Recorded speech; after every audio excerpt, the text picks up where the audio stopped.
we're wired to focus on problems. We're wired like the way you're wired, right? Like you said, like focusing on the problem, like a recovering perfectionist, right? You're normal. That's totally normal. The way I was before I met Jason, may sound a little bit dramatic, but I was 100% normal in that. In fact, the way I woke up every morning with that like laundry list of all the things that could potentially go wrong that day, or all the things I had to do, or the results that I was needing to produce, it's probably not all that different than the way a lot of people wake up every morning. Have you enjoyed listening to the IncrediPaul podcast? Are you looking for a way to support it? Or maybe you just want some swag? Check out the IncrediPaul store today. We have shirts, hoodies, sweatshirts, hats, stickers, and so much more. Go to IncrediPaul.org, IncrediPaul.org, and click on the store link. Or go to the link in my socials bio and click on the IncrediPaul shop. Looking forward to seeing your IncrediPaul look. Turn this up, turn this up. Your professional development is one of the keys to your career success. When you combine your desire to grow with actionable steps, your journey to success becomes an incredible reality. Hi, I'm Paul Ferranbi, and welcome to IncrediPaul Leadership, where we learn how to become the most incredible versions of ourselves by learning from each other. Today, I have Dr. Ellen Reed on the podcast. She's a top performance coach with over 15 years of experience. She has a background in professional dancing and brings a rare combination of deep academic and athletic background to help clients achieve their success in health and happiness. So I briefly introduced you, Dr. Reed, but how about you introduce yourself the way you would do it? Yeah, well, I hate introducing myself, but you did a really good job. It's funny. We were recording these videos for this course that we're offering, and I'm like, once I get past that first 20 seconds where I have to introduce myself, I feel great. But I'm Ellen. I am, like you said, I'm a performance coach for about 15 years now. I basically work with people who are wanting to make improvements in their life. So I work a lot with athletes, really at all levels. I've got, I work with Olympic athletes, professional athletes, to high school athletes, student athletes. I work with business professionals. I work with, really, like I said, anybody that's wanting to make improvements in their life. It started as me working with athletes. Kind of over the years has just kind of broadened to kind of so many different types of people. And so that's been really cool to just get to connect with so many people. I worked with my colleague, Dr. Jason Selk, who was also on the podcast, I guess maybe a couple months ago. Yeah. And so I've been working alongside, like under his wing for, like close to 15 years from the time I started graduate school till now. And I've learned so much from him that I've applied, to myself first and foremost, and now to the clients that I coach. I also, as you said, I was a professional dancer for, I think 13 years. I was with the company, the Big Muddy Dance Company. It's a local company here in St. Louis. Awesome. We're a contemporary rep company. So we'd have, choreographers come in, and we'd, put on performances and all that you would expect. And so my life used to be, go to class and rehearsal all day from like 9:30 to 2:30, and then come home, sit at this desk, and do my coaching calls. Wow. But I officially retired from that just about a year ago. So now I can devote much more focus and time to my clients, my coaching, and my kids. Yeah. I'm a mom. I've got 2 little boys, 7 and 4, getting ready to go back to school. Yeah. So yeah. I love that. I can tell the passion in what you're doing with really that you say you help everyone that's looking to improve. That is amazing. And that's really what this whole podcast is about. So that's why I wanted you on the show to learn more about you. Love it. I love it. Well, and I love what you're doing. And, that's the name of the game is Yeah. improvement. It's like, once you stop growing, Mm. you start dying, in every form of the phrase, of the word. And so it's just, that's what I'm passionate about, is helping people make improvements in their lives. And anybody that's game for that, like, I'm all in, like I said, it's cool to say, like, oh, I work with professional athletes and like leaders and CEOs and this and that. But I'm like, I don't care who you are. If you want to make improvements in your life, let's go. And so, some of my favorite clients are my younger ones, like my kids, the kids that I work with, the middle schoolers or the high schoolers. So, it's funny, I'm getting a little bit off topic here, but a couple weeks ago, was it last weekend? I guess it's kind of running together. I was in Indianapolis for my nephew. He was in the Little League World Series, like the regionals. And you're a baseball fan. And Yeah, so that's a he's, big deal. yeah, well, and so my family, my sister and her kids, it's my nephew, live in Kentucky. And so they represented the Kentucky Little League team. And they did awesome. They ended up losing in regionals, but did really well. Mm. But it was so cool to see that level of intensity and passion in these 12-year-olds. And, I've been That's thinking a amazing. lot. Yeah. And I've been thinking a lot about this since that tournament, because I was, all in. We had the t-shirts, like family was there. We're like sitting next to my sister, like, Yeah. screaming like positive reinforcement at the, Yeah. from the stands. But really, the difference in the fundamentals that I would teach to a 12-year-old are no different than what I would teach to a professional athlete. There's really Wow. very little difference. Wow. These fundamentals that Jason, my colleague, developed are really universal. And what he is so great at, I've told him this before, and he was like, "This is the nicest thing anybody's ever said to me."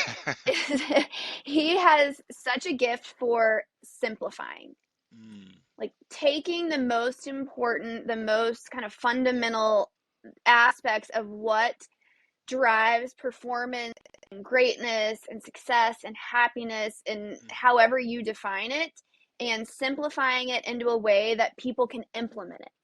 Mm. And so, over the years, like, he and I have really kind of shaved every bit of extra fat off this program, off these fundamentals, to really get it to its purest form.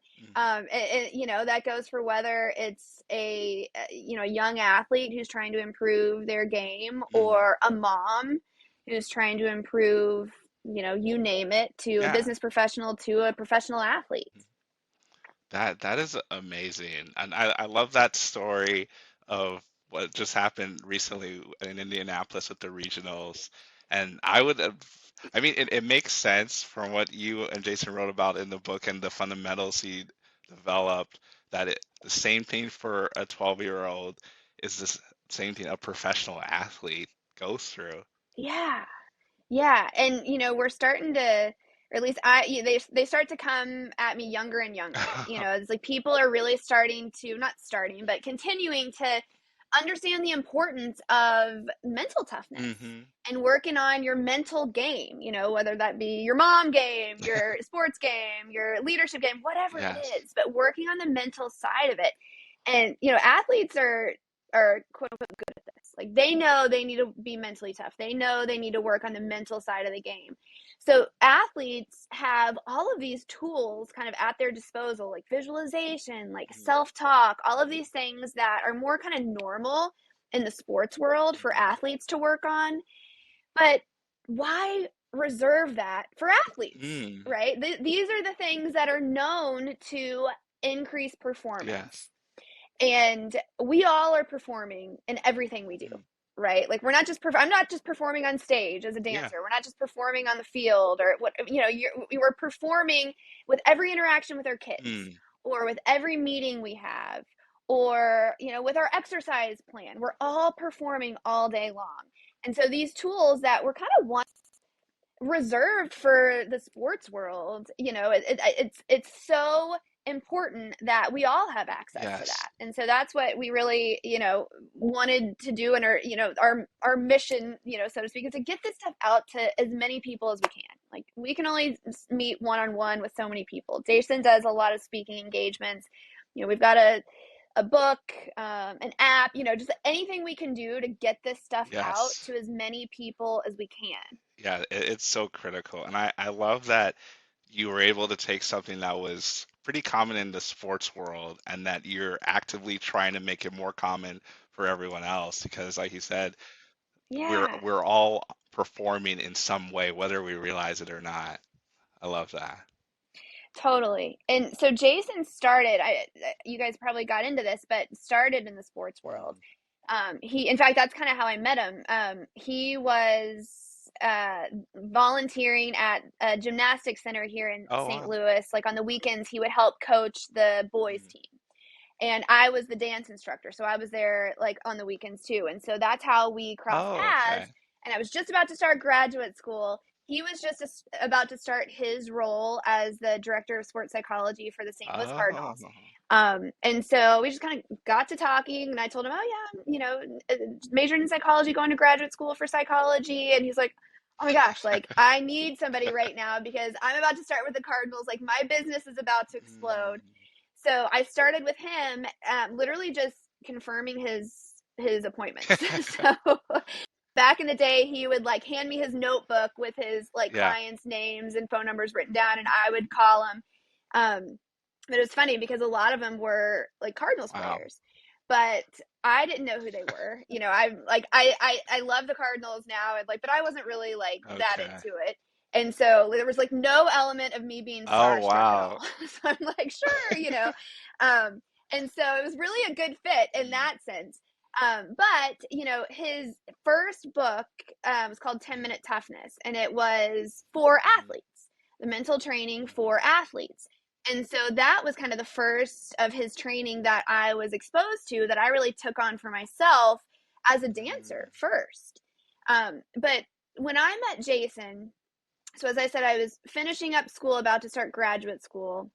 I was like a student, like filling my time after classes with dance classes and like working on my kind of pre-professional dance career. Like, every club, everything I could kind of get my hands on, I was doing. I'm wow. like type A personality. And so like on paper, I was doing really well. But I would wake up every morning with my heart like Oh pounding out of my wow. chest and my mind kind of swirling with like the laundry list of things that I had to do that day. Oh, Very kind of perfectionist yeah. mentality. And I was living really every day with this kind of subtle anxiety that just felt so normal to me because it's just how I was. And so Yeah. many of us You live never like really that. questioned it. Exactly, exactly. Like, my normal was a kind of, a pretty significant level of anxiety, just as my like kind of Mm, everyday normal basis. And so when I started implementing this fundamentals and this his program, I'm like, wow, like, yes, it's making me a better dancer, but it's impacting the rest of my life almost so much more dramatically. Um, and mm, so kind of what was his progression from the sports world and kind of opening up these tools into for everybody, mhm. mine kind of followed the same path.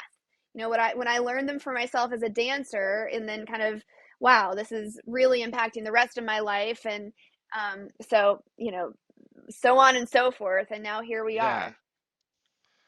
That's amazing. That progression that you had. That's truly remarkable. So I know you mentioned that book. What was it? The 10-Minute Toughness, 10 the minute first toughness. one? Yes. Yes. I know that you and Jason were able to co-author the most recent book that I actually have Yeah. here, Relentless Yes. Solution Focus. Love it. So I'm curious, like, what was the writing process like for you? I didn't know if you had written other stuff Yeah. in the past or yeah. Well, that's a really good question because well, I'd always loved writing. I always loved it in school. I guess I can't say I would be excited to write papers, but like once I got into it, I'm like, I really love that. I remember when I was in 8th grade, this is funny. I'm just thinking about this or remembering this now that we're Yeah. talking about it. But my English teacher said, like, told the class, like, okay, if you guys find grammar errors like out in the world, like if you're reading a magazine article or a newspaper, if I'm speaking and I make a grammatical error, write it down and give it to me after class, and I'll give you 1 extra credit point for every Oh, one that wow. you find.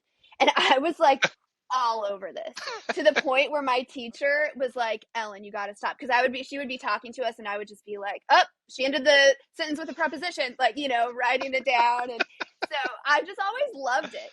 Yeah, yeah. And so, but the writing process was fun because what we would basically do is I would start a chapter and he would start a different chapter, and then we would swap.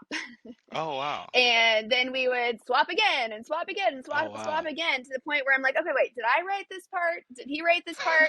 And I've been around, like I said, I've been like soaking all this in from Jason for 15 years. So everything I've learned about these fundamentals is like come from him, and so I've been in the audience at like so many of his speeches and like Yeah. worked with him individually on this stuff. And so it was really easy, I would say. It was a really good fit. And I think that one thing that he would probably say is that, I bring the little bit of like the softer edge to it, like that, that female Yeah, energy. He's from the sports world. he said those like exact words on the Yeah. podcast. That's Yeah, funny. like he's Yeah. from the sports world, Yeah. and which is it's so cool. And so a lot of like his stories and analogies are from the sports world. And so it was an interesting kind of dose of adding a little bit of I'm like a young mom. Yeah. And so that was like kind of an interesting perspective. But yeah, it was fun. And it was funny because Jason, he'll tell you this too, is like hates technology. Like he's not on any social media.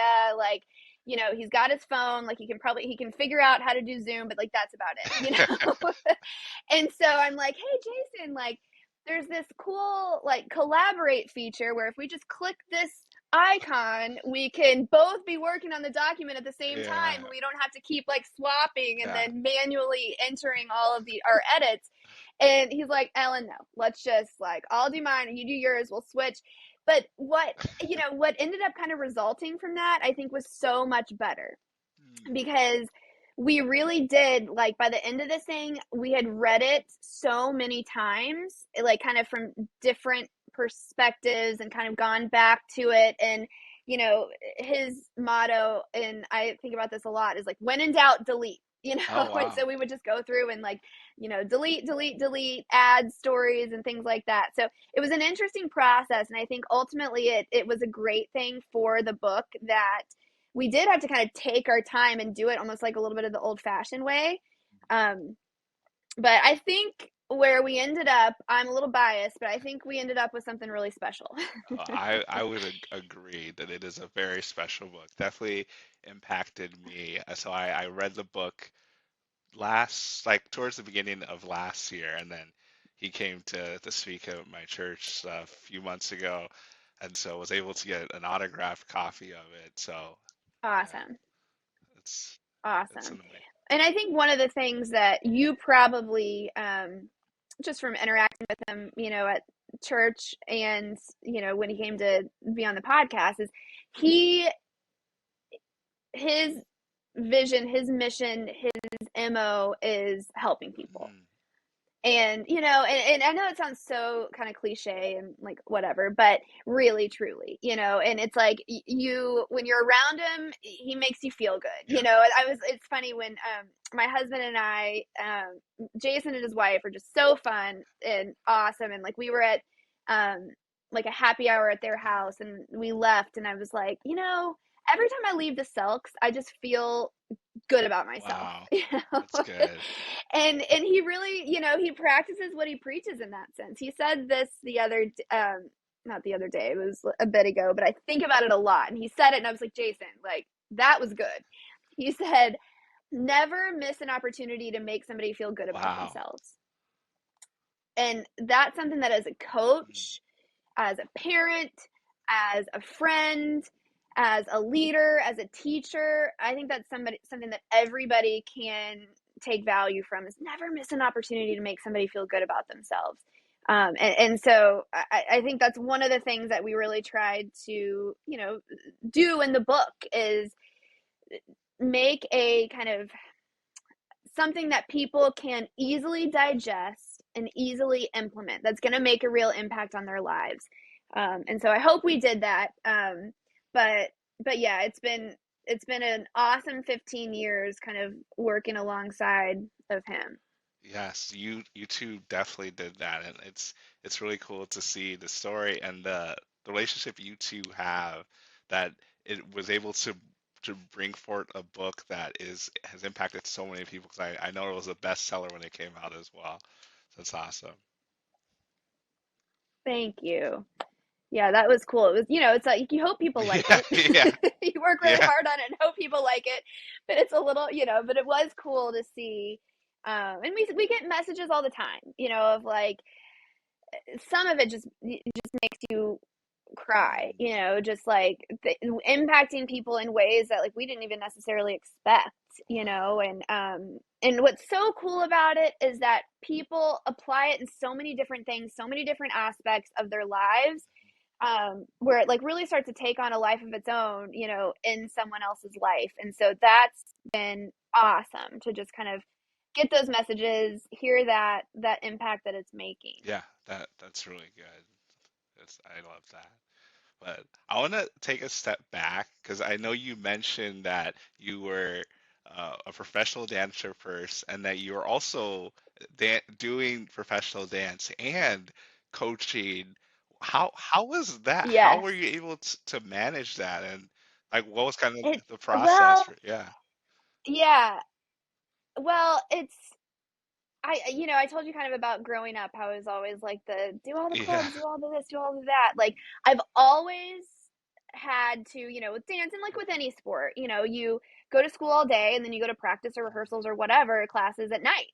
And so I just kind of never got Oh off that wow. bus, of the academic stuff being so important to me and the dancing. And like I said, my typical day would look like, doing whatever with the Yeah. kids, whatever you do with Yeah. kids in the Yeah. morning, Getting them right? ready. Getting them like Yeah. out the door, or like, and I had, when I started dancing professionally, I didn't have my kids, obviously. I had both of my kids while I was Oh dancing wow. professionally. Um, and so I would go at, like 9:30. We'd start every day with ballet class and then go into rehearsals till about 2:30 or 3:30. And then we used to have an office post COVID. We were just I'm Yeah. all virtual with Yeah. my coaching calls, which is so nice. But then I just come home and I get on the phone and start coaching. And it actually kind of, I told you I worked with a lot of Mm. students. So that schedule actually Oh wasn't the yeah. worst for the students. And I always said, it's so nice now to be able to focus on one thing, but it was nice to be able Mhm. to balance. I would have if I had let's say a choreographer like didn't cast me in a piece or Oh something yeah. like that, I would go home and immediately go into my other Mm. passion. So it gave me a really good perspective, I think, on just kind of being where you are, being present, which is hard for people. It's hard for people to let go of kind of bad Mhm. days, bad moments. And so, in a sense, that made it a little bit easier for me because I didn't have a choice. I had to go home and like get on the phones, or after and so it just worked. It just worked. It's one of those things that I was really Yeah. lucky in a lot of ways. The scheduling, working out the way it did, me, like my timing of graduate school was perfect because the company that I danced for didn't Oh exist while wow. I was in graduate school. And had it existed, I probably would have gone right into that instead of going to graduate Okay. school for psychology. So I feel really lucky that Yeah. that worked out the way it did. Um, so it just worked. We do performances and stuff in the evenings and the weekends, and it was a lot, but dancing That's feeds your good. soul. um, so it was hard. I would say that, it takes I'm a lot of sure. energy, a lot of Sure. all the things, but it definitely But pays you I back. love the fact that you really had two different passions that you were working on, that working on the dancing Yeah. and then the coaching and helping people. Because I feel like that's not true for a lot of people that may feel like they're either in a job that they're just doing just because they feel like they have to, and then they have like an outlet somewhere else. Yeah. Are you wondering what's next? Has everything you tried failed? Or maybe you just feel stuck? Then coaching might be right for you. The coaching relationship is a relationship totally centered on you. If you're tired of running on the hamster wheel of life and want to start to see results, reach out to IncrediPaul for help. So what are you waiting for? Go to IncrediPaul.org/coaching, IncrediPaul.org/coaching, or at I am IncrediPaul on all my socials. Or you can click the link in the bio for your free coaching session. I want to make sure you become the most incredible version of yourself. Yeah, and I definitely, and that's not lost on me, like how lucky I am and was for that. Um, and it really was a huge advantage to me as a coach to be going through like being a professional dancer, right? Because I, was able to kind of, well, I needed the Yeah. tools for myself. And so I had a real kind of front row seat to like using this stuff in real life for athletes. And so that was an advantage too, to be able to and as you can imagine, the advantage to Mm. me as a dancer for being so immersed in the Oh mental yes. training associated with it. So it really, in both avenues, it gave me a huge advantage. But yes, definitely feel very lucky that it worked out the way that it did.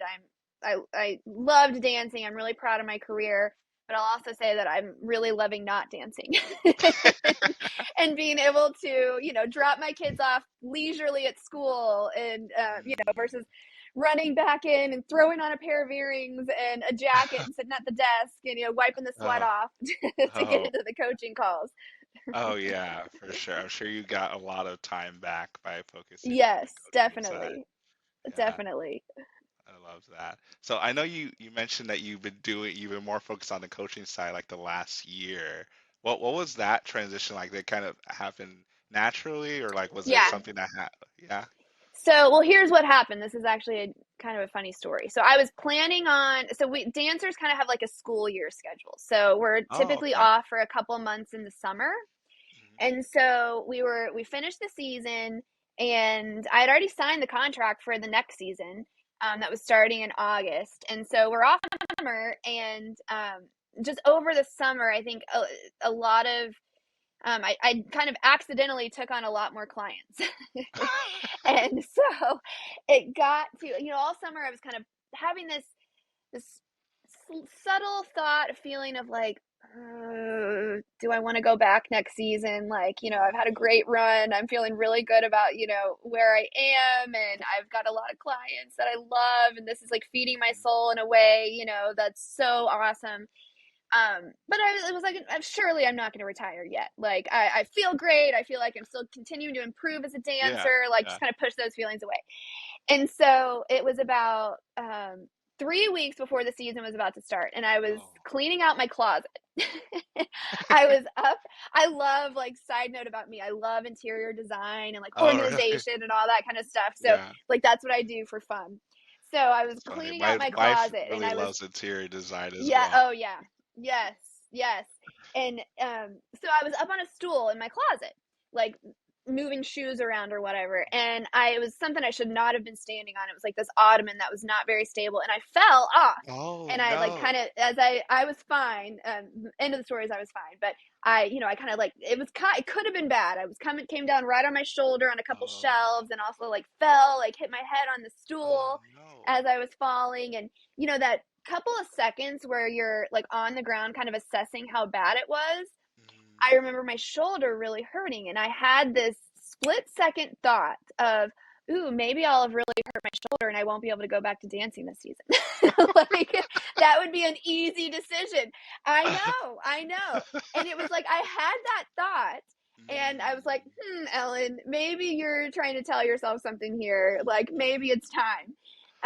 Which is so funny to think back on now. Yeah. But I kind of think I needed something like that. I needed a moment like that because I knew it was going to be hard to go through the process of giving up dancing, like evolving away from that, because it had been such an important part of my life. Yeah. And I knew that was going to be a painful process, that I knew I was going to have to go through a little bit of a grieving period for it. And I think I just didn't want to do that. Yeah. And so that moment was kind of a slap in the face, like, you're ready. You're ready to go through that process and kind of evolve on to the next phase. And so that's kind of the story of how I came to that decision. And then the rest of it really was a very natural evolution because, as I said, that summer I had just, like, my business had just really grown, and I kind of, like, stupidly wasn't paying attention to how many hours I was coaching, to the point where I'm like, there's no way I could do this. Like, just the number of hours in a day and the number of hours that I'm about to go back to for rehearsals just doesn't add up. And Okay. so, again, like, a lot of luck involved in that too, that it was a really natural, kind of easy transition. So yeah. That is a funny story that you kind of sat there and were contemplating, like, maybe I don't actually want to Yeah. go back. Yeah. Yeah. I mean, it's like, it's crazy how our bodies and our brains tell us stuff, we Yeah. got to listen, Yes. when you're, like, crossing your fingers, maybe I injured myself, so that it'll make an easy decision so I won't have to go back. I needed to just, like, go with the process, and it was hard. Oh yeah. But I'm so thankful for the career that I had and kind of where I am now. So Yeah. yeah. What was the hardest part of it? Um, that's a great question. My friends, the people, like, dancers don't do it for the money, obviously, Yeah. right? Like I said, it feeds our soul in a way, that's hard to describe. But we were so lucky with this company that, like, these were, like, my best friends, because you're all so passionate about the same Yeah. thing. And you need each other. My gosh, it's hard. Like, you are, I mean, just physically it's Yeah. hard, but just, like, mentally, it's like a constant competition all day long. You're staring at yourself in the mirror Oh all day man. long. But I love that. Like, I love that fight for improvement. I love the process of dancing. I loved performing, but what I really loved was the process of every single day showing up to class, showing up to rehearsals, and just working on improving. And that's what we really, like, that's what we teach our Yeah. clients, is to keep your focus relentlessly focused on process, process, Yes. process. Because we're wired to focus on results. We're wired to be devastated if we don't get cast in a piece, or if we, like, don't make the team, or if our numbers are down 1 month, right? Like, we're wired to focus on that. But the more we focus on results, the higher our stress and anxiety. And meanwhile, we're not focused on what we need to be in order to achieve those results.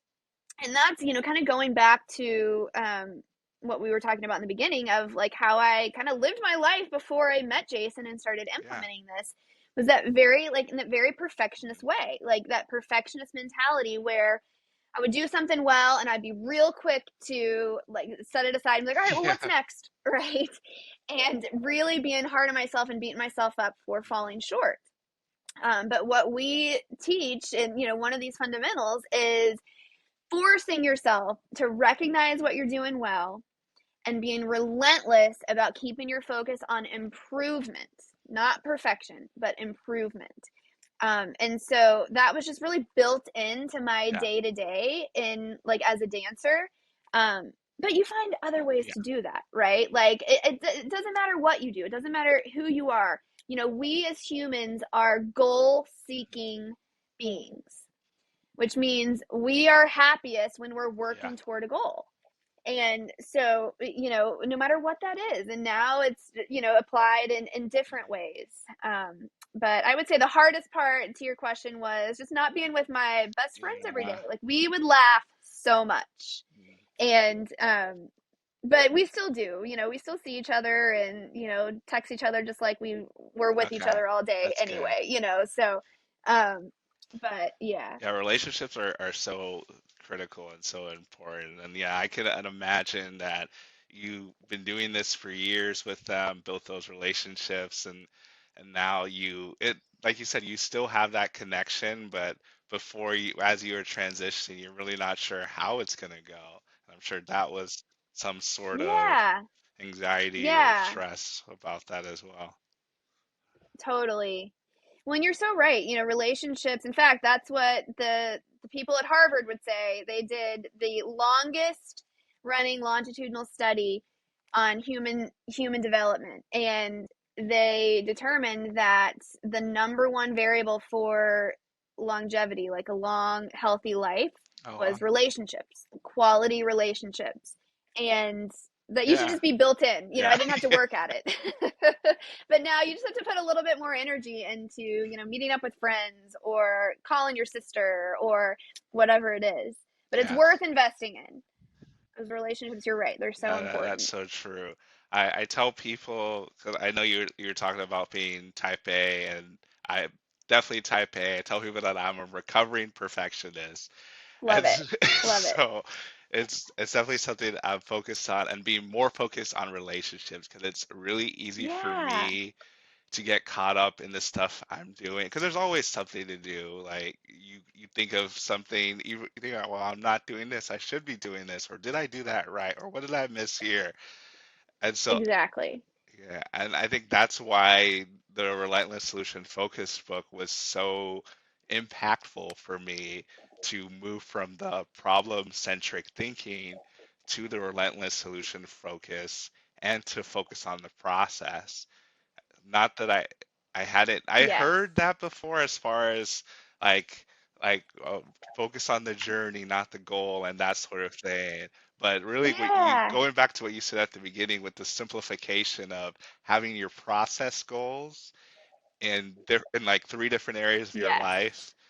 So like for me it was like on the health side, relationships, and then the business side of things. And so really laying it out helped a ton. Love that. I love that. And you're so right. Like, you've heard it all before, right?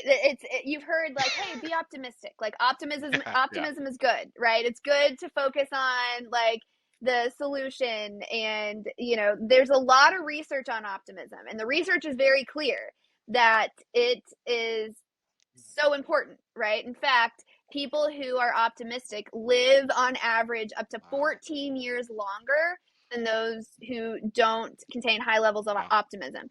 And, if you think about it, it's a very chemical thing. So when we are focused on a problem, right, or the mistake we made or anything negative, right, our brain sends a signal to our body Mm, to release cortisol, mm, the stress hormone. And cortisol, in even like moderate doses, is really like a low dose poison coursing through our veins. And it's just so normal for most people to be walking around with like high levels of cortisol because of this problem centric thought.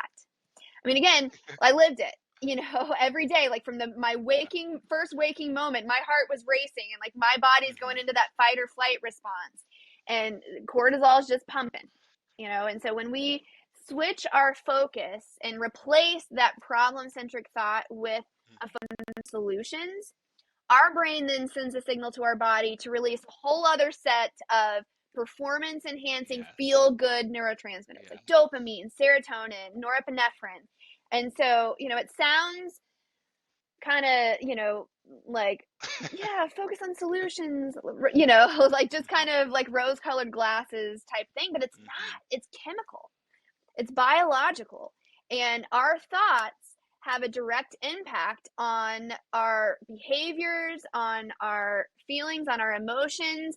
And we don't feel anything unless our body tells us to, right? And so all of that is related to these Yeah. chemicals going through our body.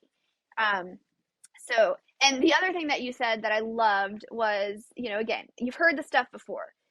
And one of the things that was really kind of the framework of the book was that Yeah. knowing something doesn't do anything to change your life, Yeah. right? It's like a pep talk, right? Like we've all heard a great pep talk, and maybe you change some behaviors for like later that day or the next day or maybe the day after that. But unless you do something consistently, you're not going to make lasting change or improvement in your life. And so that's what, Jason developed Yes. these fundamentals, these tools, right? Yes. The mental workout, the success log, like product and process goals, so that you can really take this stuff and do the training consistently. I was going to say every single day, but even if you did it 3-4 times a week, you're going to make significant improvements in your Yeah. life. But you've got to do the training. You've got to do your success log. You've got to be consistent with your process goals, because remember, we're wired to focus on problems. We're wired like the way you're Yeah. wired, right? Like you said, like focusing on the problem, like a Yeah. recovering perfectionist, right? You're Yeah. normal. That's totally normal. The way I was before I met Jason, may sound a little bit dramatic, Mm. but I was 100% normal in that. In fact, the way I woke up every morning with that like laundry list of all the things that Mm. could potentially go wrong that day, or all the things I had to do, or the results that I was needing to produce, it's probably not all that different than the way a lot of people wake up every morning. And so we have to do consistent training to our brain, like rewire those connections. And so we really take advantage of that neuroplasticity, the ability for our brain to rewire itself, to mold That's itself really through training. powerful. The neuroplasticity, because I think for the longest time, scientists thought that the way we were is the way we're going to be forever. But neuroplasticity shows that you can create Yeah. new connections and totally change your outlook, totally change Yes. your performance and the way you live, Yes. which I think is fascinating. I do too. And I love the way you said that. And I wanted to point this out too. The way you said I'm a recovering perfectionist. What so many people do is say, "Oh, I've always been this way. I'm a perfectionist," or I never follow through with what I say I'm going to commit to, or I always like I'll start something for a little bit and then Mm. I'll fall off track," like labeling ourselves, right?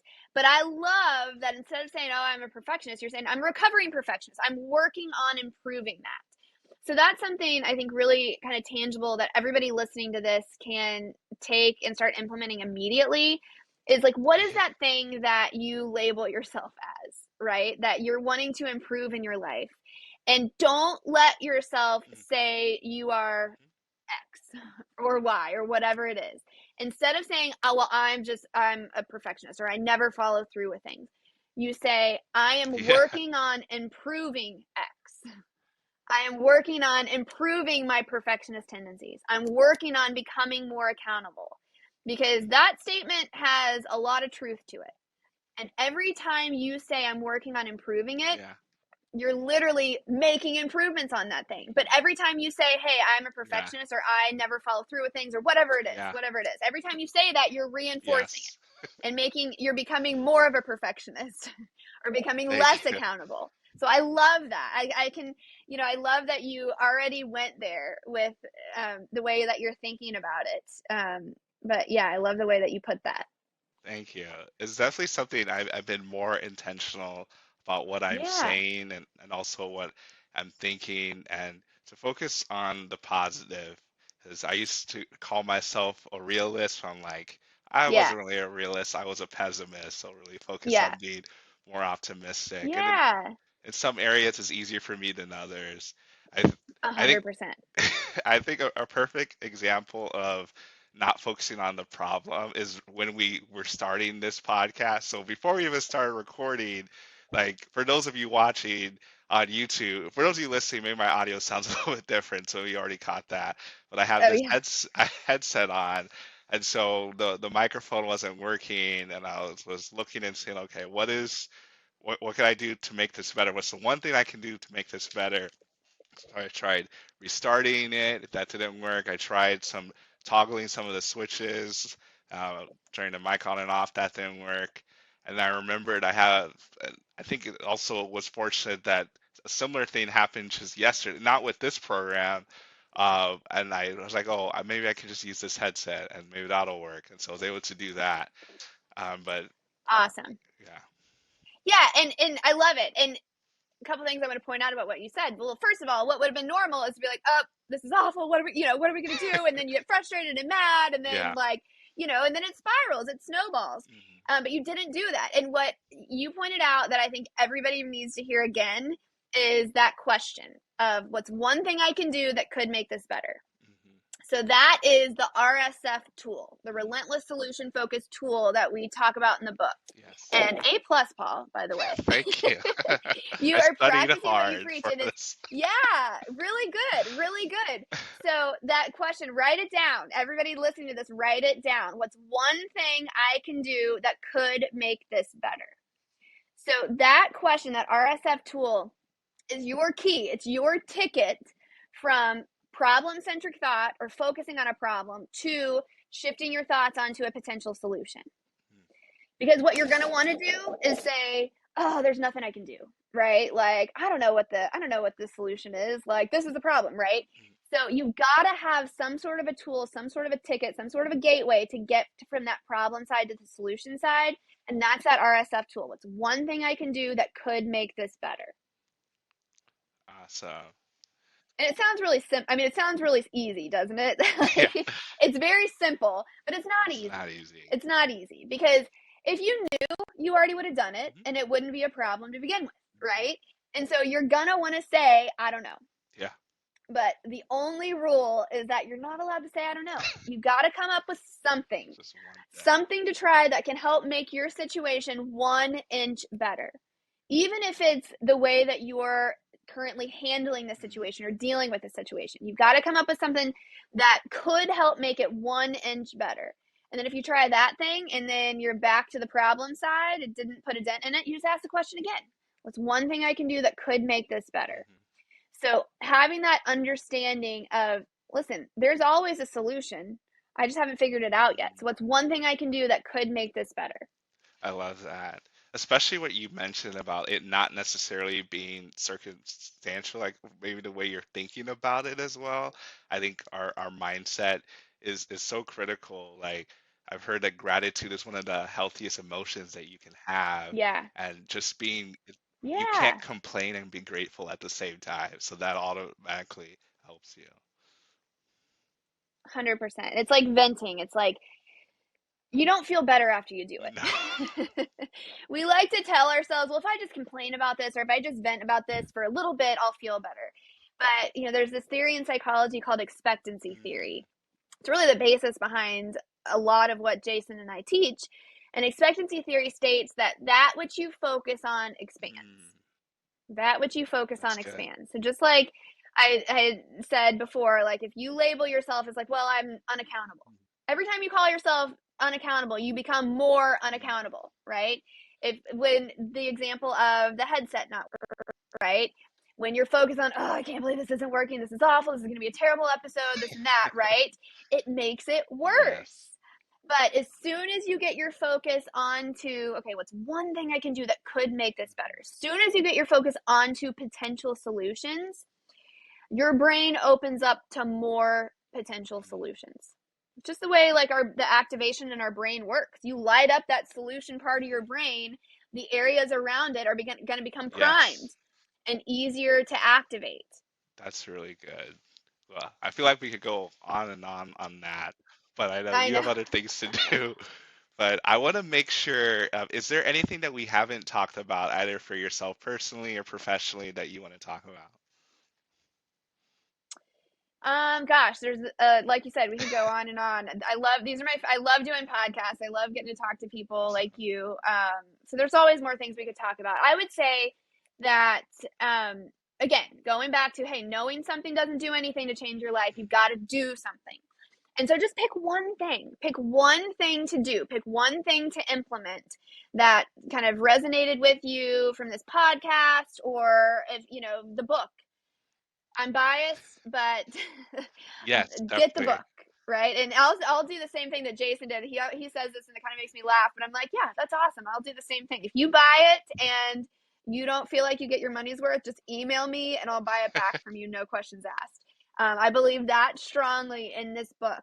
But when you get the book and you read it, just Mhm. pick one thing to start implementing. But you've got to do something. Do something to make an improvement, and that's gonna pay you Yes, back do tenfold. something. Knowledge without execution is worthless. So that's really Yeah. good. But it's been an honor, really a pleasure having you on the podcast, sharing your story from being a professional dancer, going to grad school for psychology, learning about mental toughness, working with Jason, and juggling it all, juggling between that and life and being a mom. It's tremendous. You are truly an example of someone who continuously improves and works on being the most incredible versions of themselves, of yourself, I should say. Well, that's amazing. Thank you so much for saying that. That's so nice. And I love, like I said, I love what you're doing, and your passion for this too, Thank you. like totally seeps out of you, you know? And so really, really cool. I love talking to you, and awesome. Like I said, and like awesome work implementing this stuff. Cause like you said, it's one thing to have the knowledge and to gain the knowledge, but without execution, it's nothing. Yeah, And it it's is. harder than Yeah, people it think is.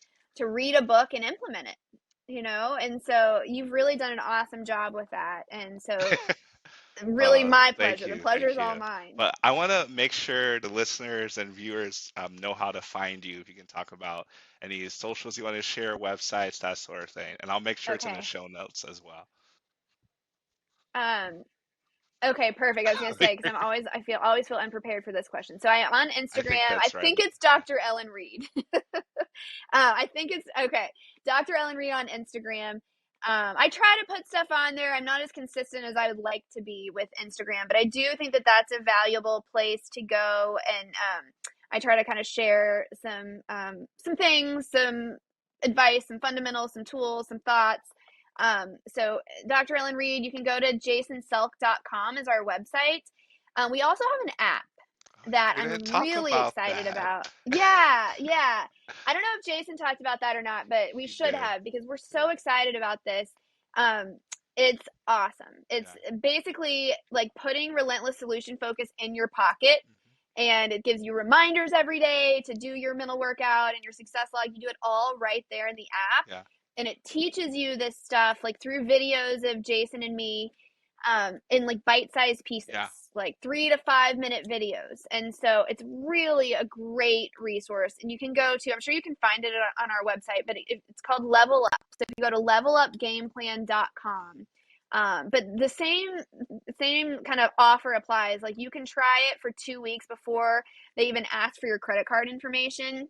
And so, and any, like no questions asked, you cancel it. Like we believe, like I said, we believe in bringing value to people and helping people. And if that's not cutting it, then we want to hear about it. And we don't want your money. Yeah. So that's an awesome resource. But yeah, that's where you can find us. No, I love that. So the Level Up Game Plan, I actually signed up for the app, and it is amazing. It's Good, amazing what it good, does. It's good. really condensed. I like when it goes through the Yeah. mental work, the mental workouts, and then the Yep. visualization, like of you doing Yes. that activity and like really putting yourself in Yeah. that. It is really well designed, and the content is phenomenal. Thank you. Thank you. Our partners on it are awesome. I don't know if Jason told you about this, but they created tiny prints, which I was familiar with, but it's like where you would get your like wedding invitations, your Oh, baby okay. announcements, and they ended up selling it to Snapfish or Shutterfly. Oh, I I think it was should know that Shutterfly. Yeah. for like $300 million, Wow. like hugely successful. These two guys are in the position in life where they can do whatever they want. And they reached out to us and say, hey, basically said, we can do whatever we want, and this is what we want to do. Wow. We want to put something out there into the world, and like there's so much negative that comes with technology that we want to put something positive out there. And they loved the content, the stuff, and so they are just, I mean, I like to say we're kind of like the dream team because these two guys are incredible. And so it's been really a fun thing to work on with them. And so, yeah, we're really excited about it, but I love to hear that you're using it and love it. And yeah, I think it's a great resource for people. Definitely. And as you're listening for everyone listening to this, make sure you pick up Relentless Solution Focus at the very least. I think you should do both. Get Relentless Solution Focus and get the Level Up Game Plan. It will transform your life, but you have to make sure you actually implement it. That's the real key that we talked about here. Exactly. You gotta implement it. But thanks again, Dr. Ellen Reed, for being on the podcast. It was wonderful having you. And for everyone else listening, I hope you enjoyed it and learned from her story so you can keep being incredible. Be sure to rate and review this podcast on your favorite podcast listening platform. We'll see you here next time. And be incredible.